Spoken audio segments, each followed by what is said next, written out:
Hello and welcome everybody to this week's episode of Your Manchester with me, Miss Belinda Scandal. And me, Mr. Mark. How the heck are you? I'm very well. Are you alright? I'm alright. Yes. I'm a bit concerned about one thing and one thing only. What is that Well, one thing? I must tell you, time is flying by. It is. We're literally now hurtling towards Christmas.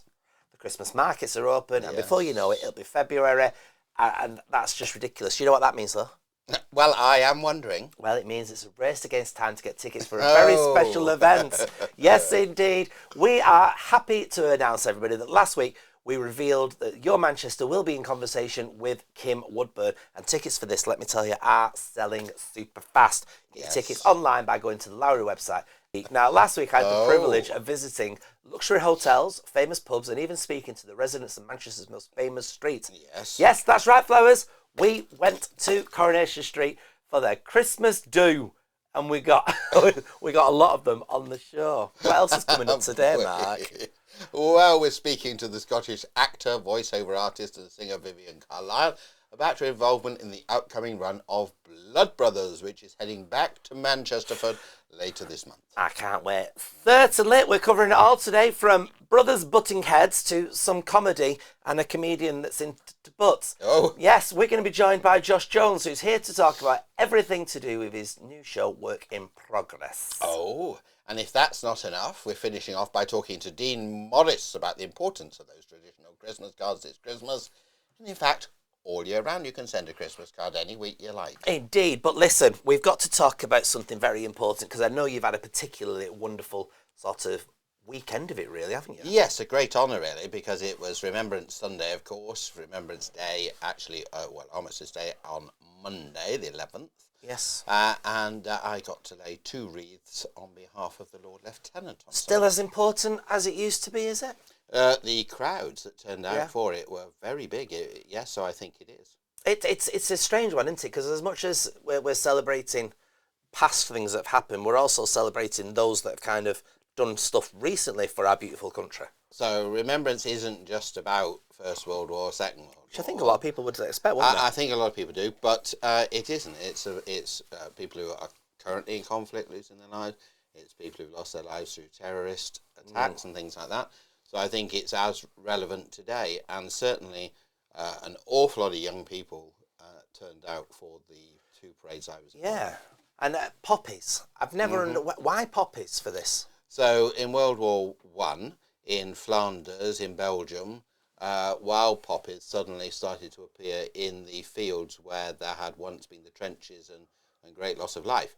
And so that was immortalised in a poem, Flanders Field. Right. And in France, originally, they started to sell and wear poppies made of silk. And that came over here in 1921. And, of course, if you buy a poppy, that raises money for the Royal British Legion, which then goes on looking after those who have given their lives, the families of, and people who have been injured, and also, of course, to keep our war morals. It's still sensational, isn't it? It's still worth buying that poppy, then. Oh, absolutely, it is. It raises a huge amount of money and does fantastic good. And I think, as the vicar said in one of the services I was at on Sunday, you know, we all remember, we all have people who we want to remember on that day. Yeah. Because it's like, you know, both my grandparents served and didn't like to speak about the horrors but also my grandmothers, and this will be the same for you, worked in ammunition factories and things like that. Their lives, whether they didn't lose their lives during the war, but their lives were utterly, utterly disrupted because of war. So I think of all those people as well. And of course, we think about Manchester at that particular time as well, because Manchester was devastated then by all the wars. And in fact, you can see, you know, there's actually, there's a road in Oldham, and you see this Victorian terrace of houses, and in the middle of it, there's a block, which is a newer period. And that's because that street was hit by a bomb. Right. And then they rebuilt houses in that gap. And you see that all over Manchester, but people lost their lives at home. They weren't actually fighting abroad. They were just at home. And so, yes, you think of all those people. And it seems to be the one thing where the wokers, as I call them, haven't got their mitts in yet. No, absolutely. And it cuts across all societies. So I think it's very important.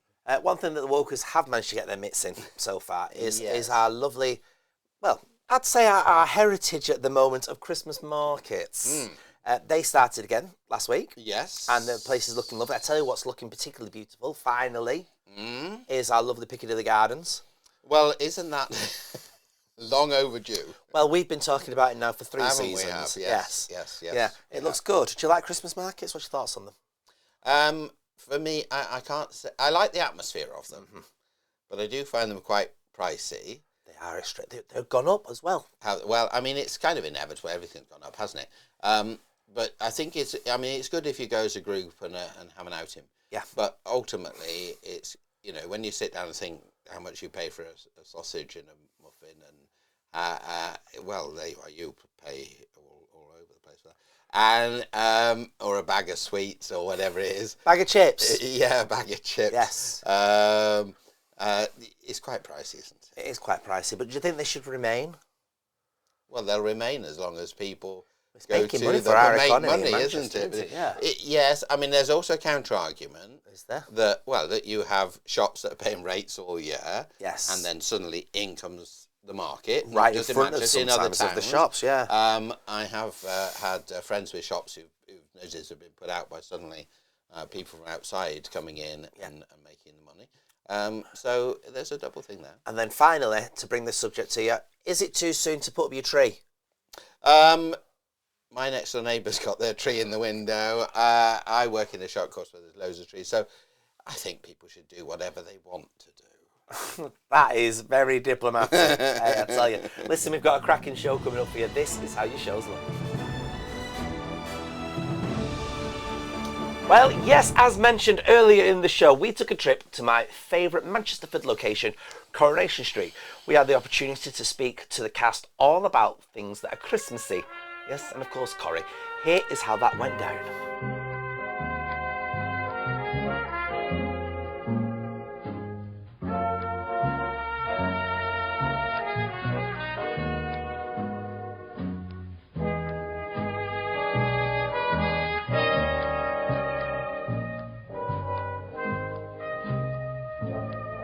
Well, everybody, you join me here as I do my review for a lovely hotel called the Chariot Square Hotel. It's in a place called Weatherfield, and it looks so far like it's absolutely lovely. Of course, this hotel is now owned by a lady called Debbie Webster. She's had a meteoric, that means a big rise recently, with money coming in, and she seems to be doing very, very well. Definitely one of Manchester's most influential business ladies, and she's going to be talking to us very, very soon. Till then, though, we're just going to enjoy the ambiance, which means the atmosphere of this lovely surrounding here in Weatherfield. And we might even pop to my favourite street, which is near here, near my second favourite place to have a little drink, a little place called the Bistro. So we might pop there in a little while as well. Of course, it's all in this lovely new and up-and-coming area called Weatherfield. So join me, Miss Belinda Scandal, for a trip around the places to see here in this lovely district of Manchesterford. I thank you. It's an hard life, isn't it? Thank you. Have you had a drink yet? Yes, I love it. I'll just Or duck down. That's it, duck down. I love a nosy. Yeah, I take it very serious myself. Do you? What I love best about Coronation Street is they keep the dead characters in an urn.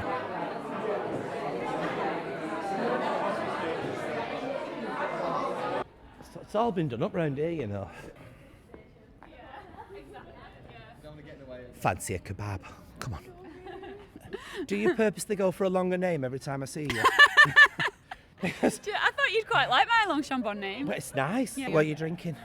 A Long Island iced tea. Proper one? Yeah, Not a non-alcoholic? No. Because that's just pointless, isn't it? it's pointless. I don't You won't see catch, that's just juice. It's just juice, and that's healthy. It's healthy. So's this.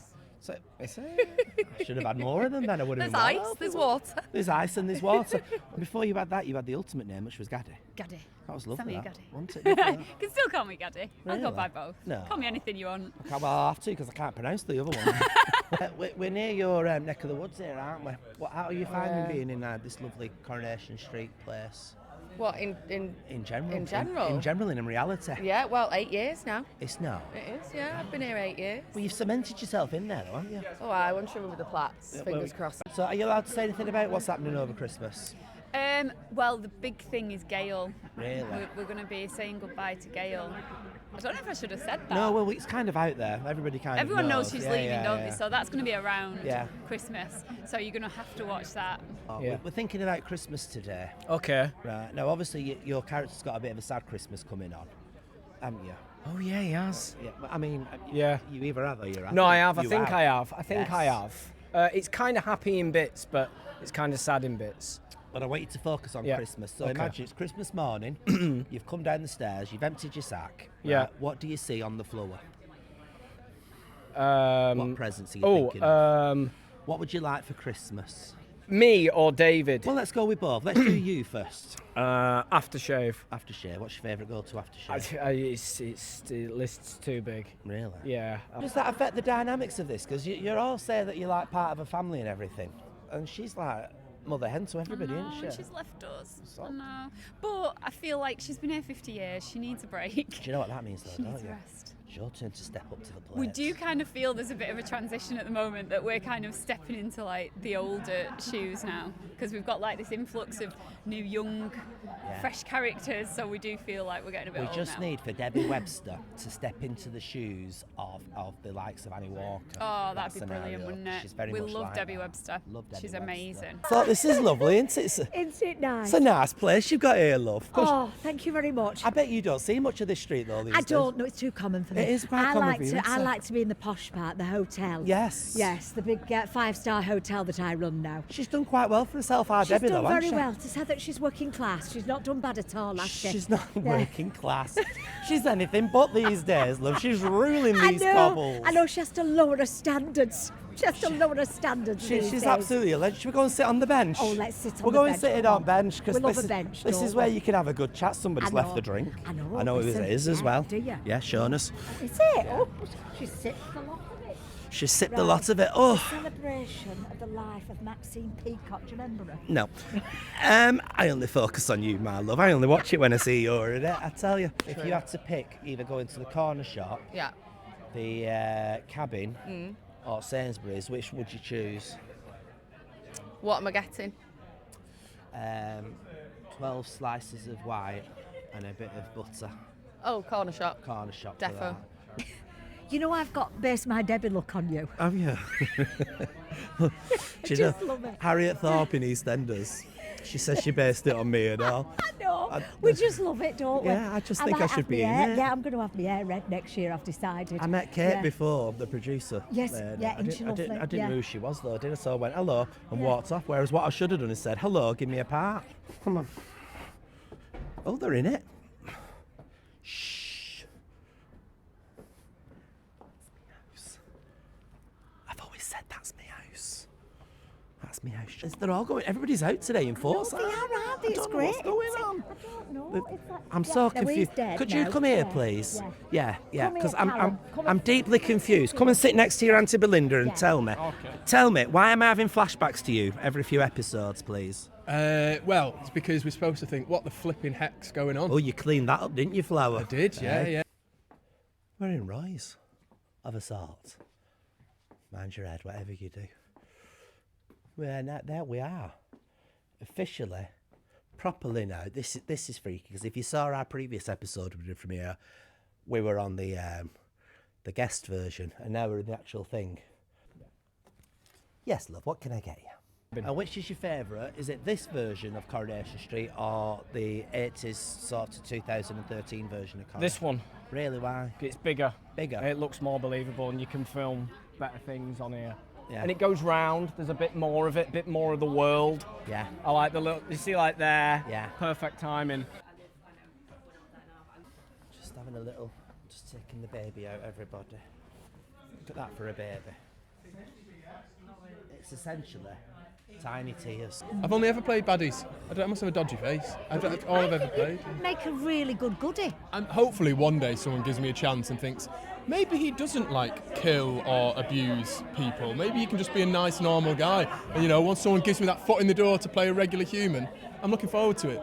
Well, that's it, isn't it? He's such a good actor, you see, because in real life he's such a good human. Well, you play well, though, don't you? Because she's common as muck in real life, you know. Honestly, she is. And yet she's the richest one on the street at the moment. I know. I do play. I play it very well because I'm not in real life. No. She is. She looks like this when she wakes up, you know. It's sick, isn't it? Not that I know what she looks like when she wakes up. Let me just put that out there now. There's Elsie. There's me Elsie. Oh, Belinda. Oh, I tell you. She grabbed me boob last week, you know. You're joking. No, I enjoyed it. Oh, yeah, loved it. Cancelled. Hey, I know. Well, why not? Oh, yeah, I love a boob. Yeah, enjoy it. I'll pass them you in a minute. You'll enjoy them. We can play Can you 10-pin take 'em bowling off? with them, yeah? Do you want to see them? Yeah. Oh, there you go. Oh. It's a bit vinegary at the moment. I do apologise. that's Do you want the other one? No, do you know, I'm on. Oh, there Oh, it is. There. Oh, I it's want so the other warm. one. Give me that other one. You I have the want other that other one. one There you because go. I think. That's it. You don't know where to put yourself, do you? No. I've got a few ideas. Oh, that's Look nice, at that. yeah. See, I told you you could be Tumble out of Dolly. bed and step into the kitchen, pour myself a cup of ambition and yawn and stretch and try to come alive. Diddling, diddling, This diddling. place has really changed since I left. You got me with her. She's still here, everybody. She's still here. She won't let us be. She won't let us disintegrate. Yeah. The bully's just gone into the phone Why box. has he gone into phone Shall we box? call Just him over show- as well? show the What's bully his in the name? phone box there, please. It's Toolin, isn't it? Yeah. Luca over here. Here, fancy seeing you here, love. How are you? Come in the back way, did you? Normally do. Do you go to the gym? I do. Do you know, I went to the gym the other week and the personal trainer said to me, what's your favourite machine? I said, vending. And do you go to the gym?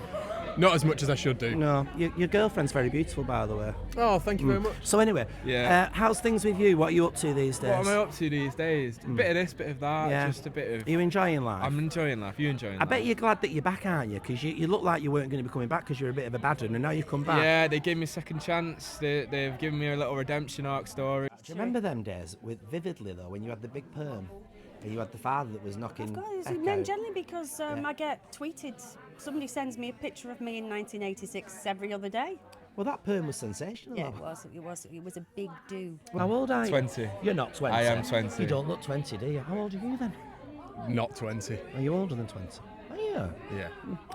Are you 20, really? I am 20. Wow, I wouldn't have said that. That's very kind of you to say that. That's all right. How Thank old am you. I? You should never ever. No, I'll let you. You should never You ever. don't scoot off. No, I'm not. I was. My shoulder went a bit. All right. How old am I? I'll tell you, I'm 18. I am, and if you don't believe me, check the label in my dress. Well, it's just bizarre, isn't it? There's just not another word for it. I see what Jack P was saying now about this being the better set. And I'd never let anybody speak about my 80s set saying it was a bad place, but I mean, this is just phenomenal. Everything, and I mean everything, has been thought of. It's just phenomenal. We've not even finished. Good luck putting this into one episode, I'll tell you what.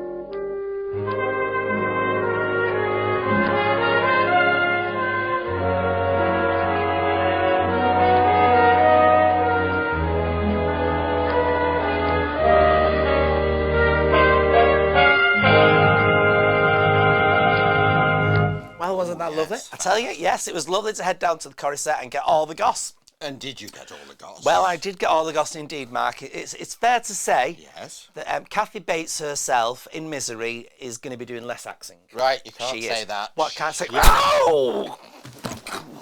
Right. Well, that's better, isn't it? Now, we're speaking to Vivienne Carlyle about Blood Brothers coming to Manchester.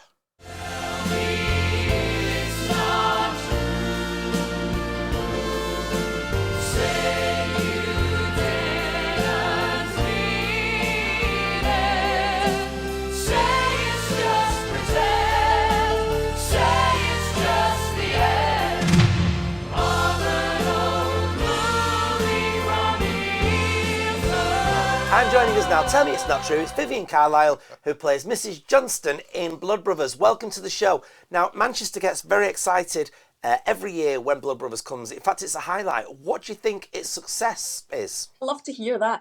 I think it's just such an incredible story that everyone can relate to. I think there's something for everyone in it, all age groups, from very young, like from little kids right through to the very young at heart. I think it's a fantastic story that it just really touches people's hearts. I mean, it's not the most cheerful of things, I suppose. Well, actually, there's a lot of comedy in it. There is a lot of comedy in it, but it has shall we say, a tragic conclusion. Well, no one leaves the theatre skipping is, I guess, what we're trying to get to. Well, it depends. It depends what your thing is, right? I'd be a bit worried if that last scene is what people's things is, to be honest with you. It's definitely a thought-provoking and very powerful dramatic piece, I would say. Now, Mrs. Johnson, who you're playing, tell us all about her. Oh, she is an amazing character to play. I really have a full arc to play because I start playing her when she's actually very young. And she has, she lives in poverty. She has, when the story starts, she's got 7 children with another one on the way that actually ends up being another 2 on the way. And she's a survivor, she's a fighter. And I think one of the things that a lot of women can relate to is the strength she has, that constant determination she has to just survive, you know. I mean, and I think that's what you were saying, what makes it so successful. And I think it's just because it's so relatable, you know. I think every woman can look at that and just go, I see a little bit of herself in there, you know. Now, there's different layers in this musical, or play with music, I suppose, because she is constantly trying to better herself and, of course, her family. Maybe that's one of the unique things that people lock into. Yeah, because, I mean, I think it's still relevant today, even though it was written way back in the 80s. Way back in the 80s, it's not that far back. But I think it's still so relevant today. In fact, we were in a venue where a family were waiting at stage door when I came out, and the son had been to see it with the school the previous day, and he said, you've got to come back and see this show. And I just think that it's fantastic that it can actually relate to, you know, this current generation as well, which you wouldn't think it would. I mean, I certainly would have thought, oh, maybe he's a bit young to kind of get it, but he totally got all the themes. And I think when you have the twins as well, you've got adults playing children. I think for the kids in the audience, it's something they find amusing, but yet it draws them in. Yes, and I guess for you as an actress, I mean, you've played so many parts, including my favourite, the narrator in Joseph. There's no point in going into all the credits that you've done, but I mean, getting to play Mrs. Johnson, it must be a massive pat on the back for you. Oh, do you know, being an actor, I'm just happy when any sort of work comes around. For a role like this, it's just such a wonderful. It's written so beautifully by Willie Russell. It takes you on that journey. Every scene just brings you there. Do you know what I mean? And then you've got the music layered on top of that, which, you know, brings all the emotion. And it is a joy to play, and I'm so grateful. Now, you've got a massive role in this. How does it feel at the end of each show? It's got to take its toll, you know. How are you feeling? I've gone through the full mill with the emotions, so I've been crying. I'm pretty exhausted. Yeah, I'm pretty exhausted, but that's good to me because it feels like I've done it justice. I think if I wasn't feeling that, I would feel like I haven't gone as deep as I should have. And I played the role before, 12 years ago, so it's interesting coming to it now a little bit older, having gone through, you know, what life throws at you, you know, the curves, the slings and arrows. I kind of go, okay, you know, it does hit me differently. It just sits with me differently. It's a bit heavier, more gravitas, I would say. I mean, the songs as well, though. I mean, it must have an impact, especially on your voice with such big songs. It must take a toll on your whole being, for want of a better phrase. That's a really good point and a really good way of saying that, actually. But yeah, it does. But I always think I have to go with where the emotion goes rather than be like, oh, I've got this note coming up. Do you know what I mean? So I just have to, if, you know, a little bit Scooby-Doo crack comes out, it's like, well, you know, not many people sing well when they're crying. Now, for people not aware of Blood Brothers, are there people? There must be. How would you sell this to them? Ooh. I think it's a wonderful story that is relevant today, that will capture you, it will absorb you, and it will break your heart, hopefully, if we are doing our jobs well. Now, Blood Brothers is coming to the Palace Theatre from the 18th of November. We'll all rush along. Thank you, Vivienne. Wasn't that marvellous? Now, next up, we have comedian Josh Jones. That's right. For one night only this December, Josh Jones and our lovely Stephen Bailey are bringing us their wonderful show, and it's called Work in Progress, and it's going to be absolutely fantastic. and it's at Manchester Grub. Born and bred in Manchester, Josh is becoming one of the best young acts on the circuit. We're not keen on young ones. It's great to have him on the show. Hello. I was a bit nervous to come to Australia because of all your scary animals, but then I remembered I'm from Manchester in England and we've got some pretty vicious geese. And I was walking down the canal in Manchester. There were a brick wall on one side of me and the water on the other side, and there was a goose asleep, right? So I sneaked past it and I carried on walking, and this other goose came in the middle of my path. I don't know what happened to it that day, but it had a proper bad one, real attitude, looked at me, full on eye contact, quack, quack! I don't speak goose, but I'm pretty sure it said bum boy. I was like, hey, I'm not dealing with this. I go to turn around and the goose that was asleep had woken up and it was coming towards me. I had a goose on each side of me. I panicked and jumped in the water. And if you're going to fight a goose, I recommend land. That's the place to do that. Joining us now is Mr. Josh Jones. How are you? I'm good, are you? Now, we've got you on because you seem to be having this incline in your career of successful showbiz typeness. Is this a true statement to behold? I don't know. I'm just trying to pay me rent. I don't know. I'm just taking every job I can at the moment. But you're doing remarkably well. I mean, that's fair to say. Isn't it? Yeah, I'm happy. It's going all right. Yeah. So much so that you're about to jump on board with a programme which will be seen by millions. But let's not dwell on that for now. But let's first dive into why you got into comedy. I got told to do it, and then I did it, and then I was like, "Oh, this is nice," and then now 10 years later, it's my job, and I'm not qualified to do anything else. So I'm stuck. So what for you makes something funny? Is it the writing? I mean, what's the process for you? I do it different ways. Sometimes I'll speak in my deodorant can to myself, which is quite embarrassing. And I'll do a little gig to myself. But I don't know, sometimes I'll be like, oh, I want to speak about... Because some of my stand-up's really personal and just funny stories that have happened to me. But then there was like, I might watch a documentary and be like, that was interesting. And then I want to try and make a few jokes out of it.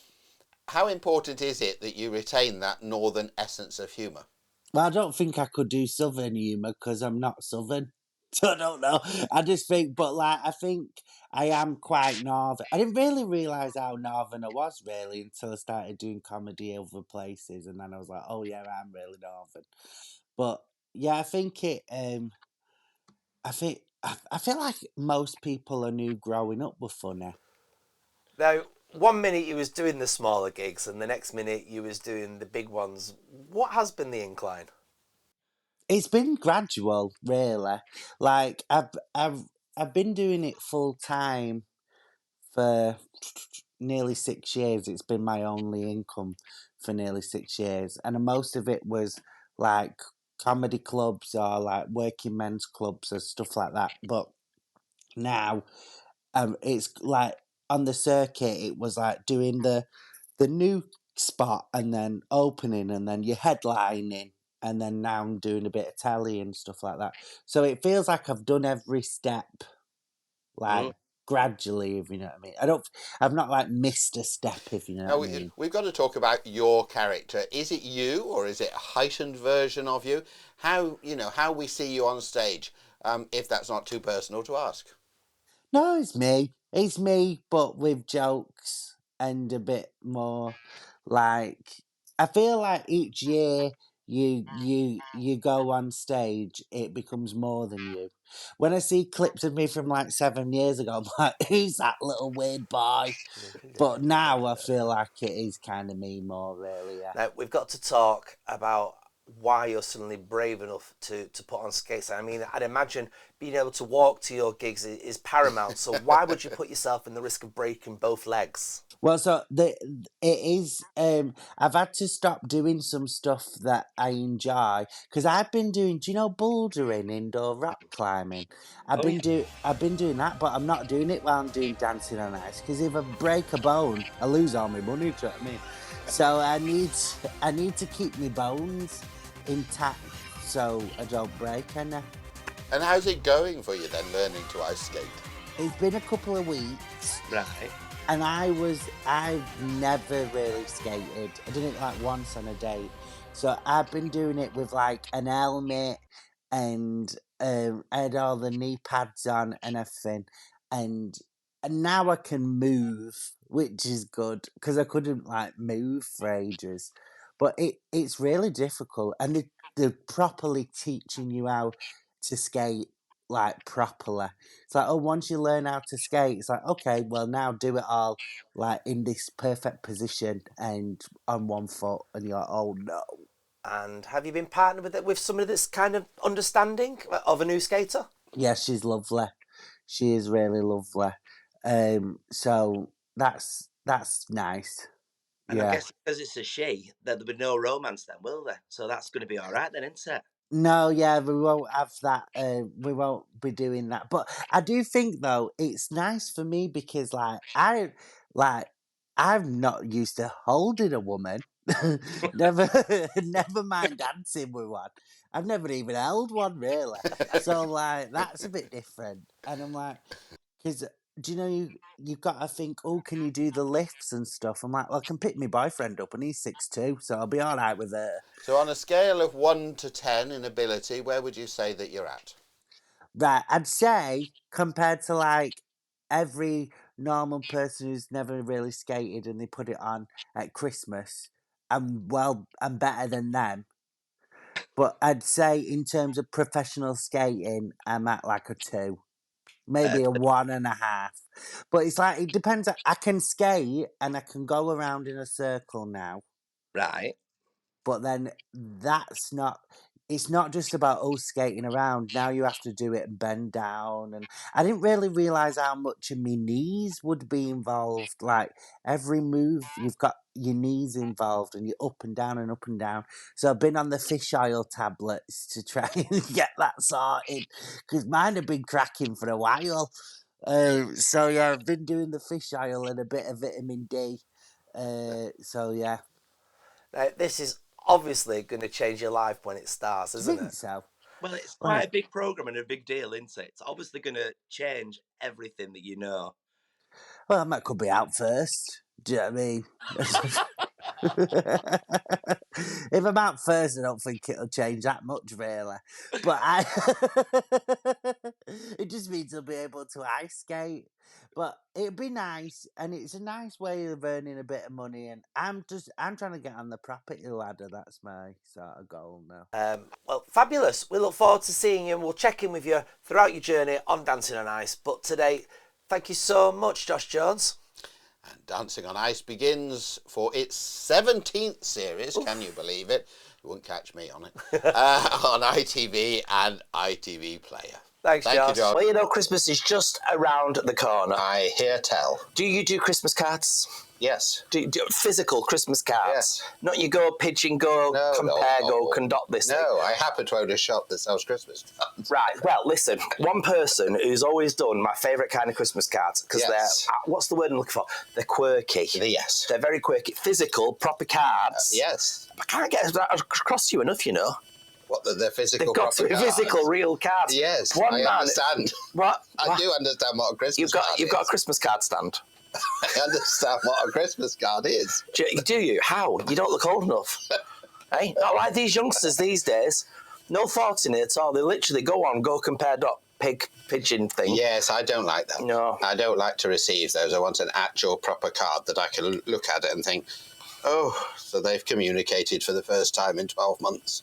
Is that what it is? Yes. Well, one man is doing wonders with them, and his cards are the best. We saw him over Pride. We did. And he gave us some cards. He gave us some cards, and I stupidly gave them to somebody else to look after for 5 minutes, and then I've not seen them since. That's life. Anyway, Dean Morris, card entrepreneur, joins us now. Welcome to the show.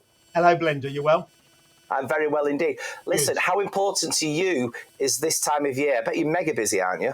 It is literally my busiest time of the year. I do not stop now until about the 18th of December when sort of the orders finish. Everyone has bought their cards by then, I hope, although I do still get some buy-in right up until the 23rd. And then I can relax for a week over Christmas. But yeah, pretty much in terms of what I'm selling, it's like from September all the way through to the end of December, people are buying Christmas cards, and they're buying them earlier and earlier. And I'm happy to say they are still buying, as you say, physical Christmas cards.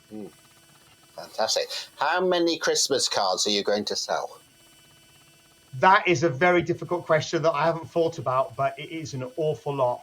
I sell on my own website, and I sell loads on there. I'm doing tons of orders a day. I also sell to loads of shops. So obviously there's a hell of a lot of cards there, and they're being bought all throughout the year. And I do sell on those moon thing people as well that you talked about as well. And I sell quite a lot on there. So I like to spread myself around as much as possible. Now, I was reading a bit about you, Dean, and I know the Prince's Trust has played a bit of a part in your story. It did indeed. A very, very long time ago. I've been in this business now for 25 years this year, and I originally started, back in about 98, 99, with help from the Prince's Trust. I had some money from them and some mentoring, and I've never looked back, and that's how I pretty much started my business all those years ago. Yeah, and I'm still doing it full time. So how important do you believe that everybody should be believing? Is that a sentence? It's not, but it's what we used to. How important do you think that the Christmas card is within our festivities these days? I still think it's very important. I mean, obviously, I would say that, being a greeting card publisher. But, yeah, particularly with a lot of the things that have been thrown at us over the last few years, what with postal strikes and the rise of e-cards and just the general recession, I think sending a Christmas card and receiving a Christmas card is still very important as it forges connections. And like you said, I've got friends up in like Scotland and on the west coast of America, who obviously I don't get to see every day, but we always send Christmas cards to each other. And it is just a way of keeping that relationship going. And also, Christmas cards look nice on your mantelpiece, whereas bills and other things you get for the post are a little bit dull. I love something jolly being shoved through my letterbox. You do indeed. Yes. Should there be a price range for what Christmas cards are? I mean, I would say I'm probably sort of in the middle of the range. You can get some that are obviously a hell of a lot cheaper, and I can always appreciate that the cost is very important to people. But my cards retail on my website, they're about $2.75. In shops, they may be more or less than that. You can buy a lot. You can spend a lot less than that on the card, and you can also spend a hell of a lot more than that on the card. It really depends what you want. It's such a diverse industry. There is honestly something for everybody. Yeah. Fantastic.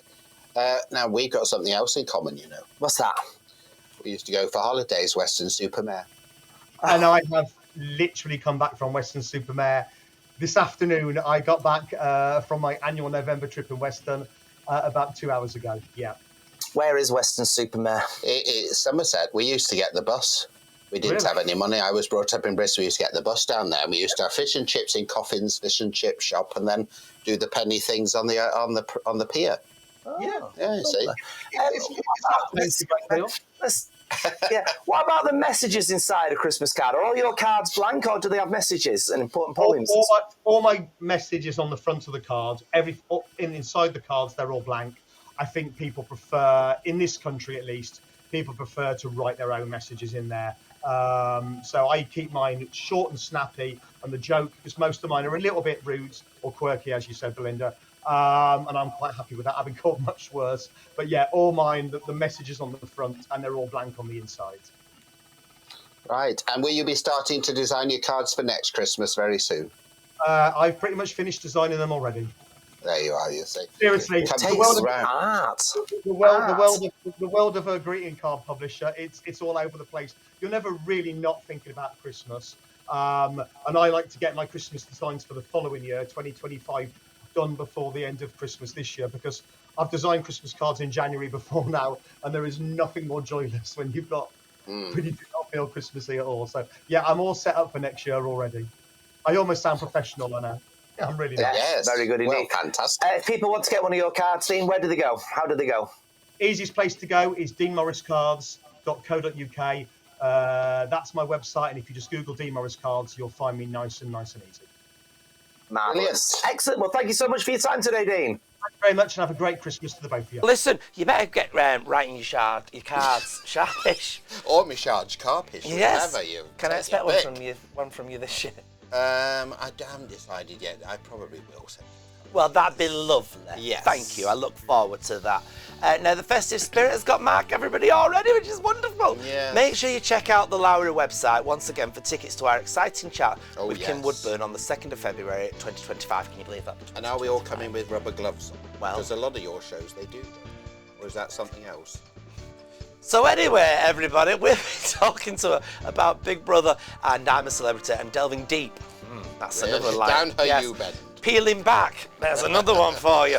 On the layers on another modern day icon. It's not to be missed. And tickets, like I say, for this, thankfully to all you gorgeous people out there, are selling fast. Last time I met her, she got bitten by a cat.